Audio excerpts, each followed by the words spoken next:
పొలానికి డబ్బా పట్టుకొని వస్తుంది.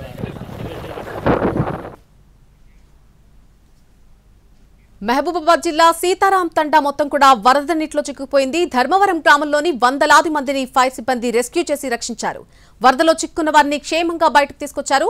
రాష్ట్ర వ్యాప్తంగా ఇప్పటివరకు 13 మేజర్ రెస్క్యూ ఆపరేషన్లు పూర్తి చేశామని చెప్పింది సేఫ్టీ విభాగం. కోదాడులో వరదలో చిక్కున్నటువంటి 400 మందిని కాపాడారు ఫైర్ సిబ్బంది. ఇక ములుగు కొండవాయిలో 150 మందిని రెస్క్యూ చేసి రక్షించారు. మహబూబాబాద్ సీతారాం తండాలో కూడా 100 మందికి పైగా వరద బాధితులను రక్షించారు.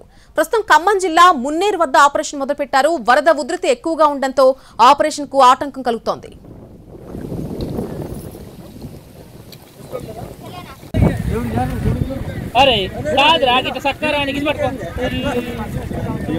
సార్ నేను వెళ్తాం కానీ వీడియో పొలానికి డబ్బా పట్టుకొని వస్తుంది. అయితే ఖమ్మంలో ఈ వరద బాధితులకు సంబంధించి ఎటువంటి సహాయక సహకారాలు అందుతున్నాయి, పూర్తి అప్డేట్ అందించడానికి 5DG మనతో ఫోన్ లైన్ లో అందుబాటులో ఉన్నారు. నమస్తే అండి నాగిరెడ్డి గారు. నమస్తే, చెప్పండి సార్. అక్కడ ప్రస్తుతం ఎటువంటి సహాయక చర్యలు కొనసాగుతూ ఉన్నాయి? ఎంతమందిని ఇప్పటివరకు కాపాడారు? ఇంకా రెస్క్యూ ఆపరేషన్స్ కొనసాగుతున్నాయా? మన ఫైర్ డిపార్ట్మెంట్ కి సంబంధించినటువంటి డిస్ట్రిక్ట్ ఫైర్ ఆఫీసర్ వాళ్ళ టీం అంతా కూడా ఈ రోజంతా ఈ రెస్క్యూ ఆపరేషన్స్ లోనే ఉన్నారు. ఇప్పటి వరకు దాదాపు 100 మందిని సురక్షితంగా వాళ్ళకి దూరంగా తీసుకుపోవటం జరిగింది. దాంతో పాటే మా RFO సుధాకర్, తర్వాత ఇంకొక 2 బోట్స్ అవన్నీ కూడా వరంగల్లో ఇంత ముందు వరకు స్టేషన్ అయి ఉన్నాయి. ఈ ఫ్లడ్ రిలేటెడ్ వాటిల్లో అక్కడి నుంచి డైవర్ట్ చేయడం జరిగింది. వాటెవర్ ఎంత పాసిబుల్ ఉంటే అంత జనాన్ని ఈ రోజు నైటే షిఫ్ట్ చేసేదానికి ప్రయత్నం చేస్తాం. సార్, అసలు ఖమ్మంలో ప్రస్తుత పరిస్థితి ఏంటి? అంటే ఎన్ని కాలనీల వరకు జలదిగ్బంధంలో చిక్కున్నాయి? ఇది మొర్రేడు వాగుకి అటు ఇటు ఉన్నటువంటి కాలనీస్ లో వాటర్ చాలా వచ్చిందని చెప్తున్నారు. సో దానివల్ల ఏంటంటే ఈ చాలా మంది ఇళ్ల మీదికి వచ్చి వెయిట్ చేస్తా ఉన్నారు. అయితే వర్షాలు లేకపోవటం తోటి కొంత వరద ఉధృతి స్లోగా తగ్గుతుందని చెప్తున్నారు. పెరిగినంత చాలా ఫాస్ట్ గా పెరిగింది ఈ రోజు డే టైం, కానీ తగ్గడం మాత్రం చాలా స్లోగా తగ్గుతుంది అంటున్నారు. సో ఈ లోపల మనం ఏదైతే ప్రాబ్లం ఏరియాస్ ఉన్నాయో వాటిలో రెస్క్యూ ఆపరేషన్స్ చేస్తున్నాం. సార్, అంటే ప్రస్తుత వరద పరిస్థితి ఏ రకంగా ఉందనుకోవచ్చు? అంటే ఇప్పుడు మీరు చేపడుతున్నటువంటి రెస్క్యూ ఆపరేషన్స్ కావచ్చు, సహాయక చర్యలు కావచ్చు, వీటన్నిటికీ సంబంధించి ఆటంకం ఏర్పడుతోందా, లేకపోతే నెమ్మదిగా సాగుతున్నాయా? పరిస్థితి ఏంటి ప్రస్తుతం అసలు? ఇది వరంగల్లో ఖమ్మంలో ప్రాబ్లం ఏంటంటే లైట్ కూడా ఫెయిల్ అయింది కాబట్టి, అంటే చీకటి పడిన సమయం కాబట్టి కొంత ఆపరేషన్స్ కి ఆటంకం వస్తుంది. సో ప్రజల్ని వాటెవర్ సురక్షిత ప్రాంతం ఏదైతే ఉందో అక్కడే ఉండమని చెప్పేసి కోరుతున్నాము. ఎవరు కూడా అక్కడి నుంచి కదలవద్దు. ప్రస్తుతం చీకటి సమయంలో ఎవరు కూడా ధైర్యం చేసి నీళ్లలో దూకవద్దని చెప్పేసి కోరుతున్నాము. ఫైర్ డిపార్ట్మెంట్ కి సంబంధించినటువంటి బోట్స్ ఏవైతే ఉన్నాయో అవి ఎంత వీలైతే అంత సాధ్యమైనంత దగ్గరకు వచ్చేసి వాళ్ళని వెకేట్ చేసేదానికి ప్రయత్నం చేస్తారు. సార్, కొన్ని విజువల్స్ లో కనిపిస్తూ ఉంది, అంటే భవనాలపైకి ఎక్కి ఆర్తనాదాలు చేస్తున్నటువంటి దృశ్యాలు కూడా మనం చూస్తూ ఉన్నాం. సో వారిని రక్షించడానికి అక్కడికి సహాయక టీమ్స్ వెళ్లారా ఇప్పటికే?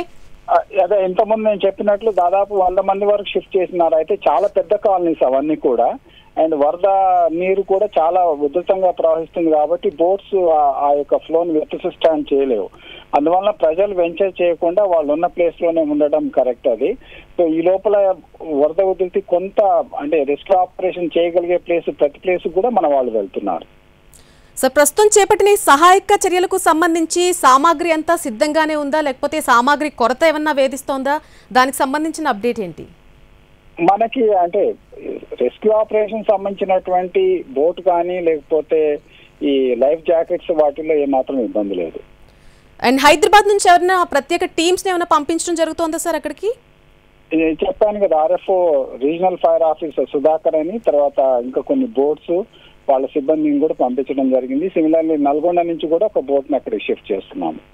రైట్, NDRF టీమ్ సహాయం కోరినట్టుగా చెప్తున్నారు. దానికి సంబంధించిన అప్డేట్ ఏంటి సార్?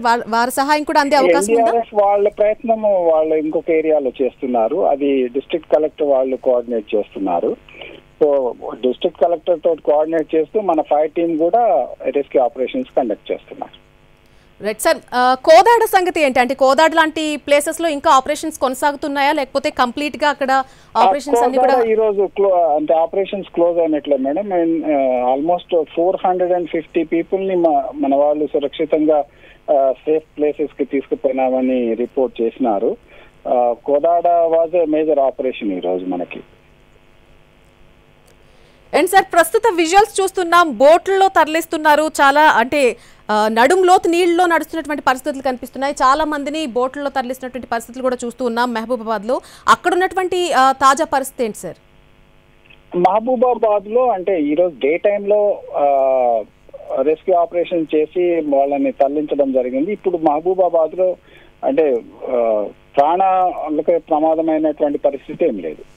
అండ్ మీరు మీ టీం చూస్తే చాలా అగ్రెసివ్ గా వర్క్ చేస్తున్నారు, కానీ కొన్ని ప్రాంతాలకు అంటే వరద ఉధృతి చాలా ఎక్కువగా ఉన్న ప్రాంతాలకు చేరుకునే సందర్భం లేదు, చేరుకునే అవకాశం లేదు, ఆటంకం కలుగుతుందని ప్లేసెస్ ఏమైనా ఉన్నాయా సార్ అక్కడ? మహబూబాబాద్ లో ప్రాబ్లం లేదు. ఓన్లీ మనకి ప్రస్తుతం మేజర్ యాక్టివిటీ ఖమ్మంలోనే ఉన్నది. మొరేడు పక్కన ఉన్నటువంటి 2 వైపులు ఉన్నది. తర్వాత బ్రిడ్జ్ మీద రెస్క్యూ చిక్కున్నటువంటి వాళ్ళు, ఇది మేజర్ ప్రాబ్లం ఉంది. మిగతా చోట్ల ఆల్మోస్ట్ మన ఆపరేషన్స్ క్లోజ్ చేసినట్లే. రైట్ సార్, నాగిరెడ్డి గారు, thank you so much for your time. Thank you. Dharmavaram గ్రామంలో ఉన్నటువంటి వందలాది మందిని రెస్క్యూ చేసి అక్కడి నుంచి కాపాడినటువంటి దృశ్యాలు మనం చూస్తున్నాం. చాలా మంది వరదలో చిక్కుకుపోయారు, నడుములోతు నీళ్లలో చిక్కుకుపోయినటువంటి పరిస్థితి కనిపిస్తోంది. అక్కడి నుంచి బోట్లలో వారిని తరలిస్తున్నటువంటి దృశ్యాలు మనం చూడొచ్చు. ఇలాగే కోదాడలో కూడా వరదలో చిక్కుకుపోయినటువంటి చాలా మందిని కాపాడడం జరిగింది. ములుగుకొండ వాగిలో కూడా 150 మంది వరకు అక్కడ వరదలో చిక్కుకుపోయారు. వారందరినీ కూడా రెస్క్యూ ఆపరేషన్ ద్వారా బయటకు తీసుకొచ్చి కాపాడడం జరిగింది.